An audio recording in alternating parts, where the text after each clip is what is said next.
I just can't do it by myself. Lord, help me. I can't do it all by myself.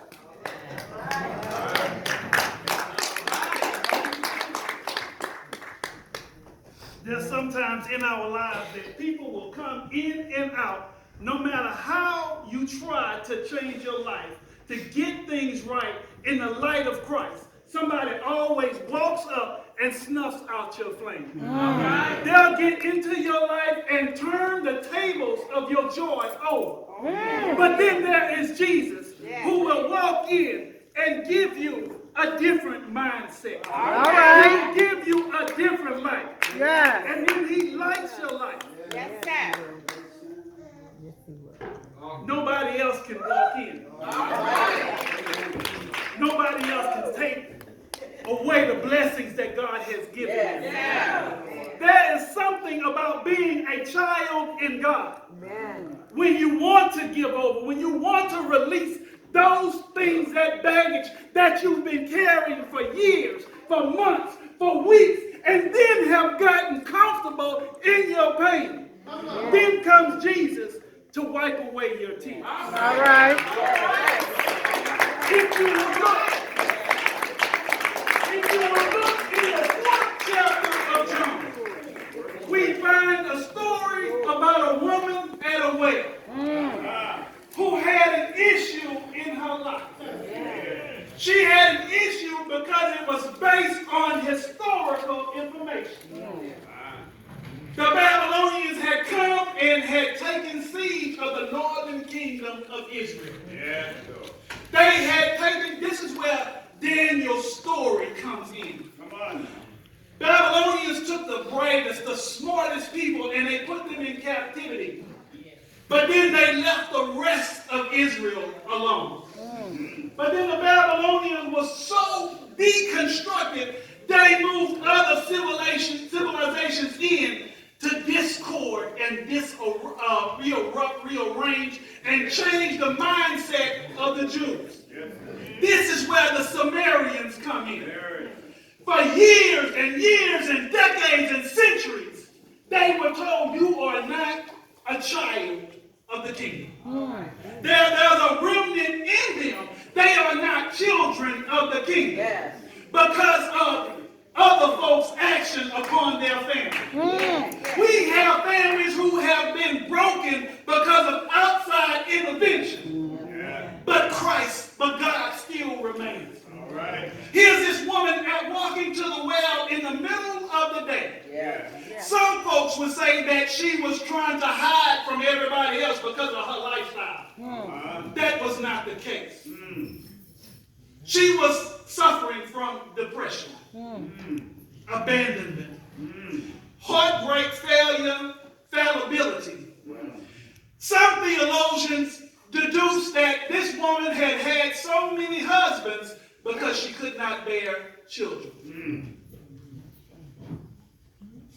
In the early church, in the Jewish church, in history, if a woman could not conceive, she was worthless.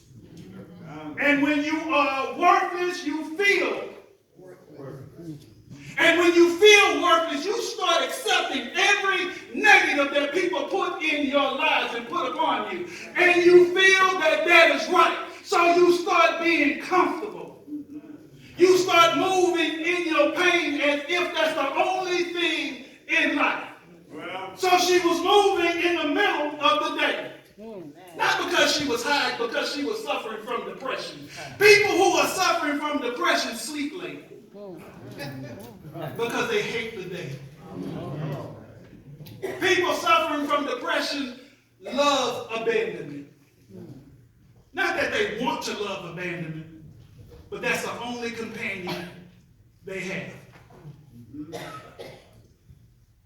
It's a matter of knowing who you are when you're trying to avoid everybody else. Most people will talk to you because of your circumstance and remind you how sorry your circumstance is.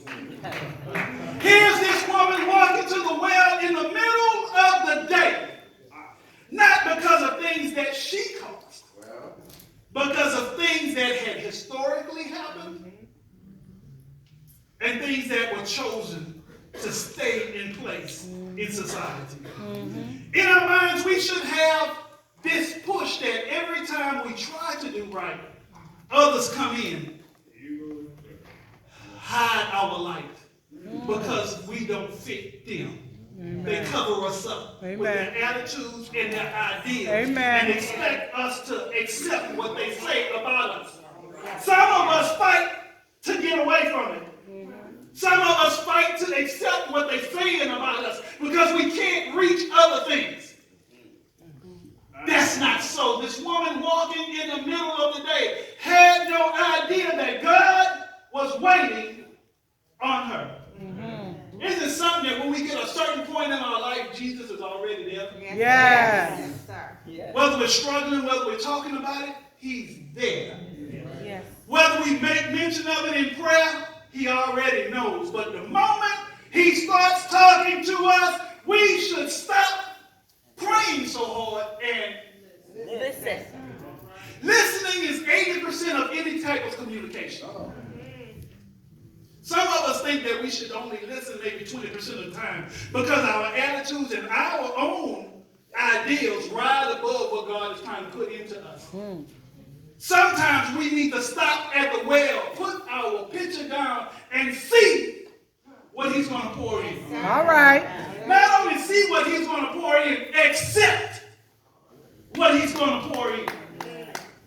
Here's this woman who has had 5 husbands. And then historically, they could just walk up to their wives with a piece of paper.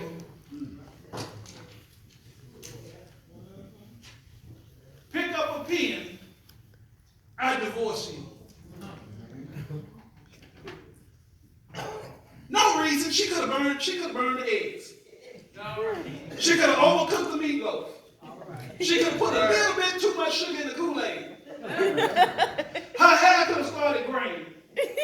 He could have saw somebody else younger. Girl, I divorce you. So she was considered property to the men who was in her life. But the moment she could not conceive, she was discarded as waste. But not only discarded as waste, everybody else in the town would see her as waste. How can you think of positive things about yourself when everybody you love is throwing negatives in your face? So you become depressed. So you start losing your appetite. You start sitting in rooms, not wanting to hear anything from anybody. You start standing still. You're irritable. You're angry. Angry because the wind blew. Angry because it rained. Angry because you got a half tank of gas and you don't feel like going to the gas station. Depression.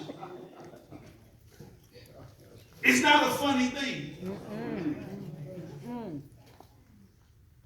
A lot of folk walking in life depressed and accepting being in that state. Talked to my mother-in-law about being depressed. She said, I was depressed one time, but I ain't had time to waste being depressed. All right. Here it is, she had 6 kids, working, struggling on her own. She said, I couldn't sit down and be depressed when all I had to do was lean on Jesus. All right. So sometimes you just have to sit there and let people tell you how they overcame based on God's action in their lives.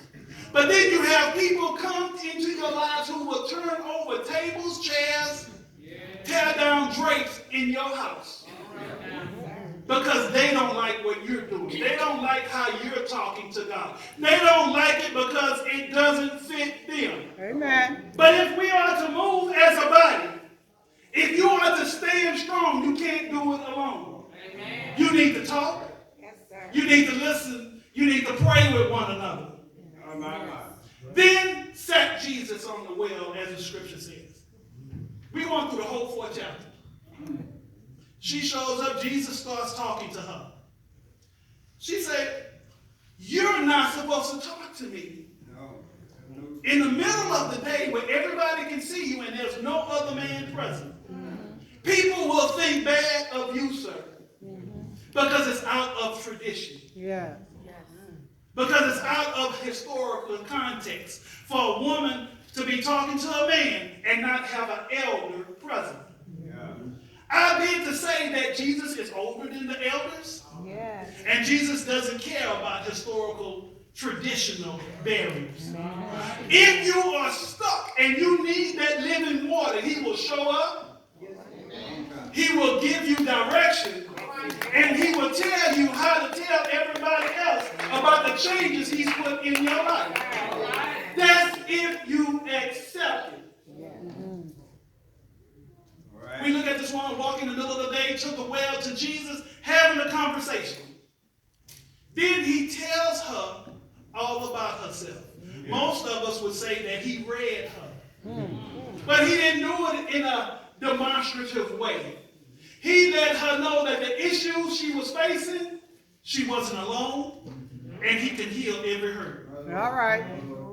If we would stop and drop the baggage of things that's happened last year, 3 years ago, 10 years ago, forgiveness can walk in. All right. Not forgiveness of everybody else. I have to start. It's harder to forgive ourselves if we don't look at each item that is breaking us down. Sometimes we can't think about our failures because we think we're going to repeat them if we concentrate on them. If we concentrate on them, we can pinpoint that area we made that wrong choice. And when we pinpoint that area, Jesus is there. We can give it to him, and we can learn and move on through his strength. Amen. So this woman coming down to the well in the middle of the day meets Jesus at the well, and he says, "Woman, give me to drink." Yeah. Her answer was, "Sir, you have no pitcher. How are you going to get the water? Because the well is deep." My great-great-great-great-grandfather dug this well. I know how deep it is. That's water we can't reach. He said, if you knew who you were talking to, Yeah. I have water that you can hold that will change your attitude, your life, how you think about yourself, and how you will live after you die. Yeah. Sir, how can I get this water? Sometimes we want the blessing without having to deal with our issues. Yeah. The problem in being blessed and having issues, they don't line up. You can't force your blessings to override your issues if you're going to hold on to your issues and try to hold on to your blessings. Yeah. Some things are going to fall out of your hands. Yeah. And most times when the things that fall out of your hands are the blessings that you decided weren't good enough. So you want to hold on to your baggage because you think you can change the cycle. The rate of times you go back and fall down and get up and fall down and get up. You think you can do it all on your own. If I would have just held on a little bit longer when Jesus was talking to me in the first place, I wouldn't have had to repeat this 3 more times. Sometimes we have to bump our heads 3, 4, 5 times before we get that understanding. Yeah. My mama used to say a hard head makes a soft behind. Then she would grab the extension cord and show me how soft behind. Then we deal with a God who tells us the same thing. A hard heart makes a soft life. Soft life because everything that can attack you will attack you when God is trying to make a change in your life. Counsel, who are you going to look at? Are you going to look at him or are you going to look at the winds and the waves? Some issues in life are not that big. Tables have been turned over. But all you have to do is take that time to grab that table, turn it back over and say, Jesus, I'm not going to accept anything less than what you're offering in my life. Amen. Here we go. This woman walking in the middle of the day, knowing whoever saw her would open up her baggage. Not that they're talking to her, but they're talking loud enough to let her know that she is worthless, that we don't like you because of your baggage, and I don't want to get to know you because of all the men you had in your life. Then on top of that, you're worthless because you can't have it. Look at my kids. Look at the baby I just had, girl, can you get you one? Oh, no, you can't get one because you're on your sixth husband. Something's wrong with you. You were cursed when you were born. I'm telling you what they would say to her. Not encourage her. Not edify her. But let her heart continually explode in her chest because you are her kin. You are her cousin. So let's take a step back. We're talking about the Jews, right? Yes. There were 12 tribes of Jews, correct? Yes. Jesus in Jerusalem around who? Jews. So if Jesus is a Jew, there were 12 tribes who were 12 brothers. That would make everybody in Jerusalem his what? His cousins. So his own family would look at him as if he was, we can say Jesus was the most popular prophet, God-walking man of his day. Historical notes say that there were 13 other people who called themselves the Christ. But there's something different about that Jesus. He would walk up to people who were blind and they would see. He would walk up to lepers who had fingers that they had bitten off because of the pain, and he would heal them and their hands would come new. He would walk by a funeral procession and call the son out of the casket because the mother was so weak. There's something different about that Jesus when we stop and understand that he can change anything and everything if we are willing to listen. Here's this woman walking down the middle of the road. She's walking down the middle of the road because she's probably walked the side of the road and gotten hit by another man who wanted her but couldn't have her, but didn't realize she couldn't give him nothing in return. So she's walking down the middle of the road. She's walking down the middle of the road because the women who would see her would probably spit on her, would cuss her out. She's walking down the middle of the road because she has been rejected by everybody else. But then there's Jesus at the well. There's something about being abandoned by people around you. That God will step in and accept you at your lowest point. Not only will he accept you at your lowest point, but when he's raising you up, he does it in such a way that when you walk away from your pain and burden, it's just a memory. You forget how bad it hurt. But when the change comes and you start believing in your testimony, then you can run and tell everybody, come see a man who has told me everything about myself. There's something in how we approach our situations. We can approach it with strength, or we can approach it in tears. But either decision is upon us to be strong. We can cry all night long, but joy comes in the morning if you choose to leave that pain behind and accept the blessing of a new day. Scripture tells us that God's mercy is new every day. How can we keep carrying baggage and hate day after day after day after day after day after day after day after day and not forgive ourselves? Enough to go to that person we've hurt or that person that has hurt us and let them know we're going to drop this in Jesus' name. A simple conversation based on a prayer, based on a good attitude can change a family. Can change a friendship. Now we can say it's either we can be right or we can be in a right relationship. We can be right and still walk away in broken relationships just because they know we were right. Is anybody being healed? Is that pain in your heart removed because you were right?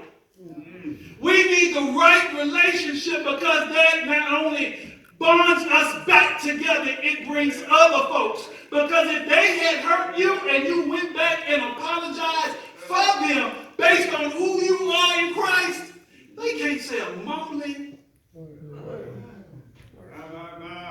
Now, I hadn't talked to my brothers and sisters in almost a decade because they crossed certain lines. But I went to them 4 years later and told them I forgive them. Offered them Christ. I got cussed out. I got talked about. But I blessed them before I left them alone.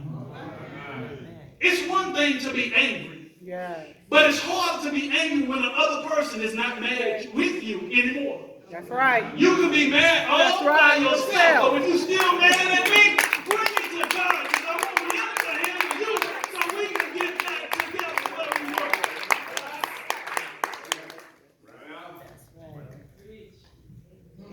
I think I told this story before.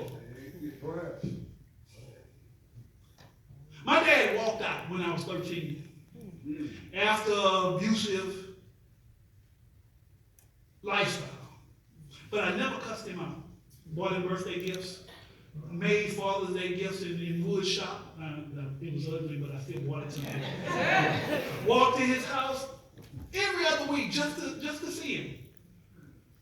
I didn't get to know my dad till 3 years before he died. He suffered brain stem cancer, liver cancer, and melanoma. He went from 238 pounds down to 81 pounds. Every time I visited him, he said, Kevin, I need to apologize for what happened. I said, no, you don't need to apologize. We need to get things right between us. He said, I know I want to apologize because I can't go with this on my heart. My Lord. It's something to watch a life go away and they still holding on to the wrong baggage. Yeah. Yeah. Comes the point when he said, you were consistent in my life.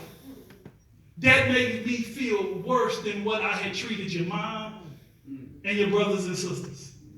But I couldn't say nothing then because of my pride. There's something when we are so prideful we can't allow Christ to come into the relationship. That's right. My dad got saved before he died.